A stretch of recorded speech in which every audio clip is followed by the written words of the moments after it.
A woman straddling two cultures. She seemed to dominate the family. Smile or else.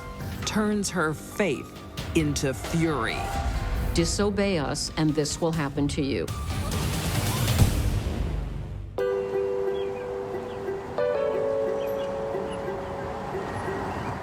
The riverside town of Warrington, northwest England, October 2002. 16-year-old Shafilea Ahmed makes plans for the weekend. Hey, would you like to come see a band on the weekend? That's a great idea. You want to go? I know I want to, but Just think about it. She was a bright, bubbly girl. She worked very hard at school. She had a lot of friends. 077. Shafilea is no rebellious teenager. She's a bright student with big dreams. Shafilea wanted to be a lawyer, study law at university, and then later on in her life perhaps become a prosecutor or a defense lawyer. Such a dedicated student should be the apple of her parents' eyes. But 39-year-old Fazana Ahmed and her husband Iftikhar have a strict religious code. Shafilea wanted the lifestyle that all her friends had at school. She wanted a boyfriend. Iftikhar and Fazana did not want that. Her parents come from a very different culture. Both Fazana and Iftikhar were originally from Pakistan. Iftikhar moved to Bradford and was set up with Fazana through an arranged marriage.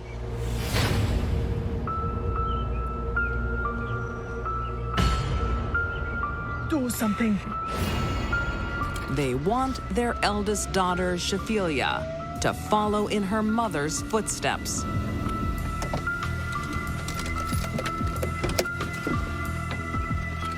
Dad? Dad? They wanted a daughter who was like Fazana, who was happy to agree to an arranged marriage. Fraternizing with Western boys is not acceptable. Mom! Fazana seemed to dominate the family.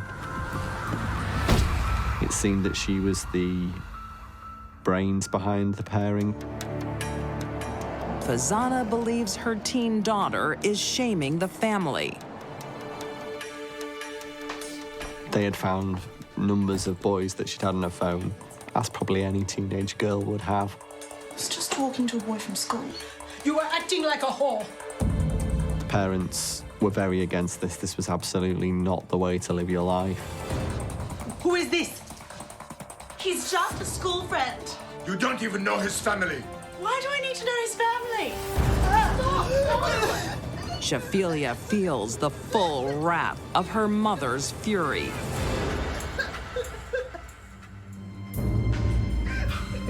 She squeezed her neck so hard she left a mark. Of course, she couldn't let society see that, so she kept her home from school. For days, the teenager is kept prisoner in her own home.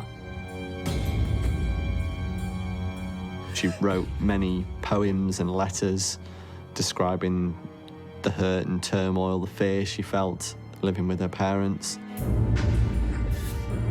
She wrote in her diary, "I wish I could please my parents, but all I do is bring shame to them."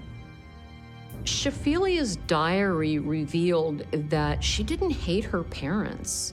She loved them and wanted their approval. They just wouldn't give it.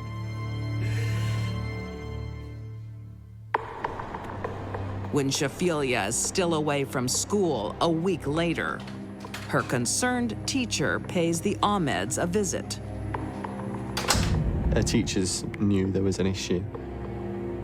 This is my wife, Fazana. Nice to meet you. They didn't know the extent to it.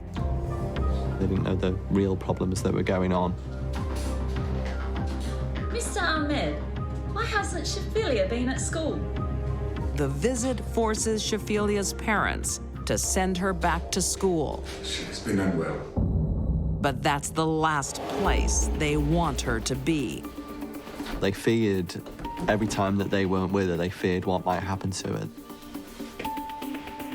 They didn't want her out of their control. Shafilia's parents come up with a plan to solve their problem.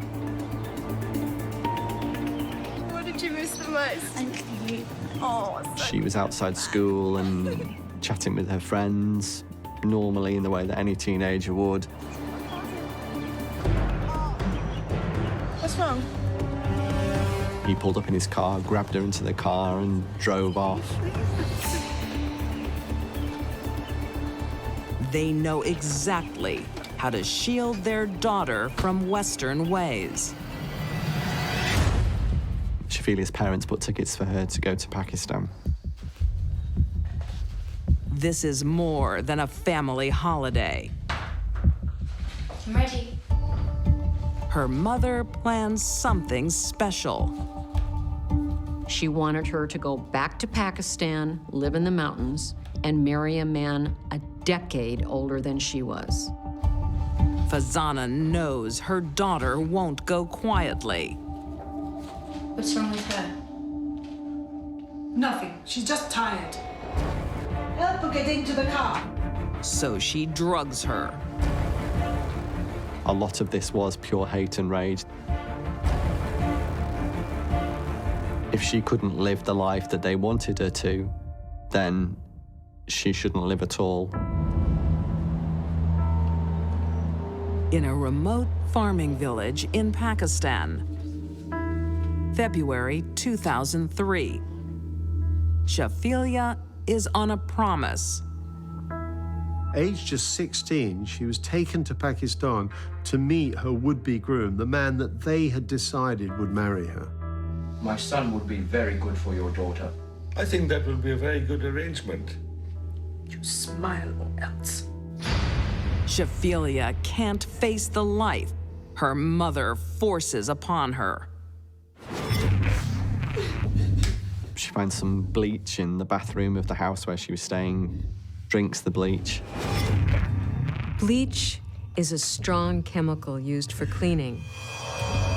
It burns everything in its path.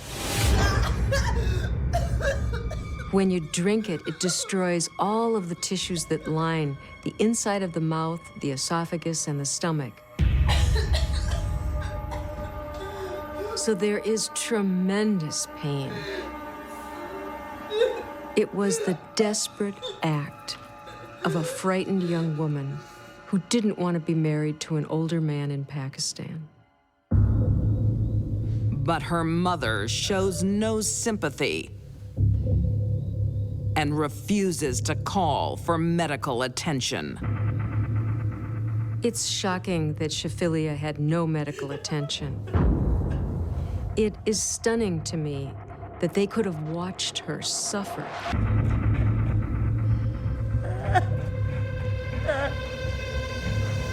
They probably didn't care at that point if she lived or died. They didn't want anything to do with her.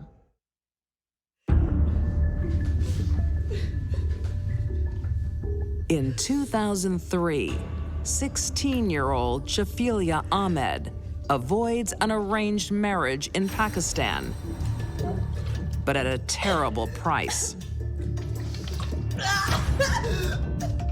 She is seriously ill after drinking bleach.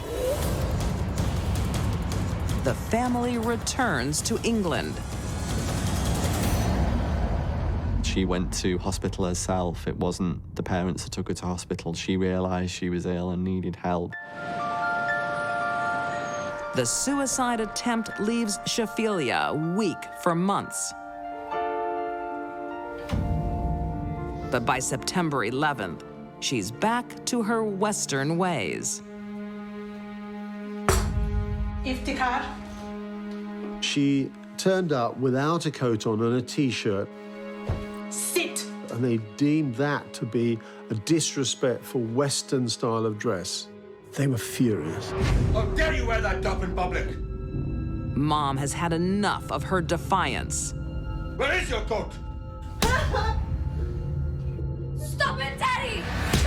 A lot of this was pure hate and rage. This was a girl who as they saw it, had brought utter shame on their family, had continually disobeyed them. Shafilia's sister watches helplessly. Just finish it here. During the attack, Fazana shouted, "Finish it." She wanted Shafilea dead. Iftikhar grabbed a carrier bag and stuffed it inside her mouth to smother her, to stop her from breathing. She couldn't take a breath, and when she did try to breathe, all she got was the plastic that she inhaled deep into her mouth. Her father put his knee into her chest and upper abdomen. Her chest wall could not expand. Basically, she was suffocated. And her parents held that plastic over her mouth and nose for another 5 or 10 minutes until they were absolutely certain that she was dead. The parents wanted to send a message: disobey us and this will happen to you. We are powerful, you are not. They dumped their daughter's body in the River Kent. Swear their family to secrecy and tell friends Shafilia's run away. When her parents were asked about it, they just shrugged their shoulders and said she's run away. They wouldn't even release a picture of her. They wouldn't release her surname because they thought it was going to bring shame on their family. Then, 5 months later, Shafilia's body washes up on a riverbank. Was badly decomposed. She was identified by her jewelry and by her dental x-rays. All signs point to murder. Why do I need to know his family? And the British police know about this family's troubled past. The police, very early on, suspected that the parents were behind this. The police placed listening devices in the Ahmed home, hoping the parents will incriminate themselves. They heard Shafilia's mum, Fazana, warning the other children not to say anything. It wasn't specifically said that this was about the murder, but it was clear what was implied. But there is no solid evidence against them. There was no way that they could charge them with anything. And Shafilia's siblings stay silent. Watching your sister get killed, you must immediately think, well, who's going to be next? They threatened their children that if they said anything, the same thing would happen to them. They really created a veil of terror. The case goes cold for nearly a decade. Until one of Shafilia's sisters is questioned over a robbery. Now an adult, she finally talks. There's something else I'd like to talk to you about. For Alicia, it's impossible to overstate how frightening a situation this was for her. Your sister's murder. She told the police what had happened. It was Mum and Dad. Mum said she was a disgrace. She sang like a bird. It must have been horrendous for Alicia to keep that secret about the murder of her own sister for so long. Police were so concerned for Alicia's welfare, she was put into witness protection. They believed her parents were that dangerous. They had already killed one child. What would stop them from killing another? Nothing. Fazana and Iftikhar Ahmed are arrested. In August 2012, they are convicted of murder and sentenced to life. No chance of parole for 25 years. That Fazana was the main instigator of the murder of her own daughter. How could she encourage her own husband to join forces with her to kill this child, this innocent child? Fazana